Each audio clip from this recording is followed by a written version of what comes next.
बिस्मिल्लाहिर्रहमानिर्रहीम। अस्सलाम वालेकुम। लाखों करोड़ों दरूद सलाम मोहम्मद मुस्तफ़ा सल्लल्लाहु अलैहि वसल्लम और आले मोहम्मद पर। रसूलुल्लाह सल्लल्लाहु अलैहि वसल्लम ने इरशाद फरमाया, हर बंदा गुनहगार है। आदम का हर बेटा गुनहगार है और बेहतरीन गुनहगार वो है। क्या गुनहगार बेहतरीन हो सकता है? ये रसूलुल्लाह सल्लल्लाहु अलैहि वसल्लम का फरमान है।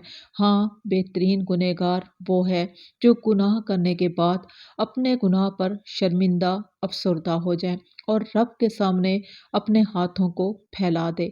ऐसा गुनहगार बेहतरीन गुनहगार है। अल्लाह रब्बुल इज़्ज़त इंसानों को जहन्नुम में डालना नहीं चाहता।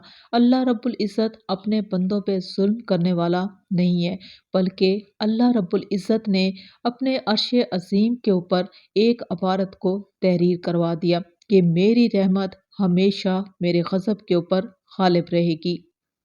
फिर उस अर्श को उठाने वाले फरिश्ते हैं जो हर वक्त अल्लाह की तस्बीह बयान कर रहे हैं और उनके मुख्तलिफ अल्फाज अल्लाह रब्बुल इज़्ज़त ने कुरान पाक में ज़िक्र किए। जो अर्श को उठाए हुए 8 फरिश्ते अल्लाह रब्बुल इज़्ज़त ने पहले अर्श पर लिख दिया कि मेरी रहमत हमेशा मेरे गज़ब के ऊपर गालिब रहेगी, और फिर उन फरिश्तों को हुक्म दे दिया कि हर वक्त बोलते रहें। क्या बोलते रहें? ए अल्लाह, उन लोगों को माफ़ कर देना जो एक मर्तबा तेरी बारगाह में हाथों को उठा लें। ए अल्लाह, उन लोगों को माफ़ कर दीजिएगा। ये फरिश्ते अल्लाह के हुक्म से बोल रहे होते हैं। तो क्या अल्लाह फरिश्तों को हुक्म दे रहा है कि इन तौबा करने वालों के हक में दुआ करो मेरे ही सामने? तो क्या अल्लाह ताला तौबा करने वालों की तौबा कबूल नहीं करेगा? अगर किसी ने किसी के जहन में कोई भी शैतानी वसवसे डाल दिए हों कि गुनाह हो जाए और अल्लाह माफ़ नहीं करेगा। बहुत गुनाह हो गए, गुनाहों से ज़िंदगी आलूदा हो गई, हर गुनाह कर लिया, उम्र बीत गई, क्या हमें भी हमारे गुनाहों की मुआफ़ी मिल जाएगी? रसूलुल्लाह सल्लल्लाहु अलैहि वसल्लम के पास सहाबी यही मुकदमा लेकर आते थे। ए अल्लाह के रसूल, इतने गुनाह किए, क्या अल्लाह रब्बुल इज़्ज़त मुआफ़ कर देगा?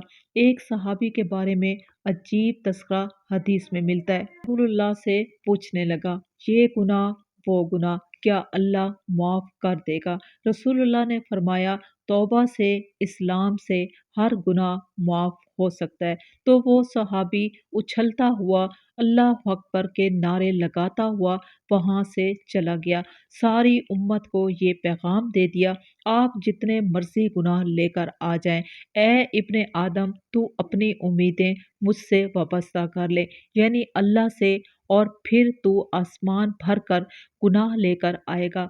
तेरा रब आसमान भर के मग़फ़िरत के साथ आएगा। अगर ज़मीन भर के गुनाह लेकर आएगा, अल्लाह आसमान और ज़मीन भर के मग़फ़िरत के पैमाने लेकर आएगा। एक मर्तबा तू आ तो सही, एक मर्तबा तू रब की तरफ रुजू कर तो सही, जो माँओं से ज़्यादा प्यार करने वाला है। माँ से ज़्यादा मोहब्बत का कोई लफ्ज़ शायद दुनिया में ज़मीन के ऊपर ना हो, लेकिन वो रब माँओं से ज़्यादा प्यार करने वाला। रसूलुल्लाह सल्लल्लाहु अलैहि वसल्लम ने सहाबा को एक मंजर भी दिखाया। एक औरत का बच्चा जंग में गुम हो गया।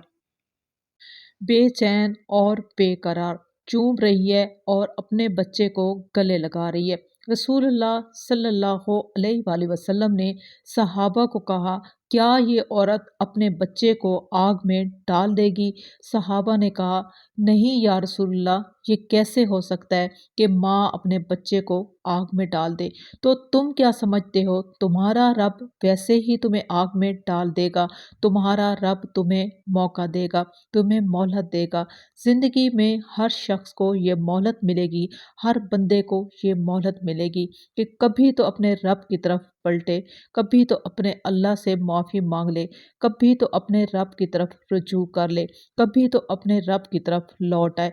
रब को गुनाह से, फरिश्तों को नफ़रत है, रब को भी नफ़रत है, लेकिन रब को इंतज़ार है कि गुनहगार कब मेरा बंदा मेरी तरफ लौटता है। اللہ رب العزت منتظر ہے کہ بندہ کب میری طرف پلٹ کر آئے گا، اور یہ انتظار حدیث پاک میں عجیب رسول اللہ صلی اللہ علیہ وآلہ وسلم نے اس کا نقشہ کھینچا کہ بندو، اللہ تعالیٰ تمہارے گناہوں کی وجہ سے تمہارے لیے توبہ کے دروازے بند نہیں کرتا، بلکہ حدیث کے الفاظ ہیں: گناہ تو کرتا ہے، گناہ تو نے کیا، ضروریات تیری ہیں، حاجات تیری ہیں، مشکلات میں تو گرفتار ہے، ہاتھ کس سے پھیلانے چاہیے؟ تجھے پھیلانے چاہیے۔ لیکن حدیث میں الفاظ یہ ہیں کہ اللہ تعالیٰ بندوں کا کیسے منتظر ہے۔ جو ہی رات آتی ہے، اللہ رب العزت اپنے ہاتھوں کو پھیلا دیتے ہیں، اور وہ ہاتھ ویسے ہیں جیسے ان کی شان کے لائق ہیں، اور وہ ہاتھوں کو پھیلا کے کیا کہتے ہیں؟ اس بات کا انتظار کر رہے ہوتے ہیں کہ کوئی بندہ آئے اور اپنے سارے دن کے گناہوں کے بارے میں یہ کہہ دے: اللہ مجھے معاف کر دے، میں رب ہوں، اس کو معاف کر دوں گا۔ اور رات جب گزر جاتی ہے اور صبح کا طلوع شروع ہو جاتا ہے، رات تو نے ساری برائی بدکرداری میں گزار دی، ہاتھ تو تجھے پھیلانے چاہیے فجر سے پہلے نادم ہو کے، لیکن ہاتھ کون پھیلاتا ہے؟ اللہ پھیلاتا ہے۔ صرف 1 منٹ کے لیے رات کے پچھلے پیر ہاتھ اٹھا کر اپنے گناہوں کی اللہ سے معافی مانگ لیں، سارے گناہ معاف۔ 1 منٹ کا وظیفہ ہاتھوں کو اٹھا کر لیں۔ اللہ پکار پکار کر کہتا ہے: کہاں ہے؟ رات کی اندھیری راتوں میں گناہ کرنے والے کہاں ہیں؟ ایک بار ہاتھ اٹھا کر مجھ سے معافی مانگ لیں، میں ان کے سارے گناہ معاف کر دوں گا، کیونکہ میں رب ہوں، میں رحیم اور کریم رب ہوں، میں معاف کرنے والا رب ہوں۔ میری اس ویڈیو کو زیادہ سے زیادہ شیئر کریں تاکہ اس نیکی کے کام میں بھی آپ میرے ساتھ رہیں۔ اسی کے ساتھ ہی میں آپ سے اجازت چاہوں گی۔ اللہ حافظ۔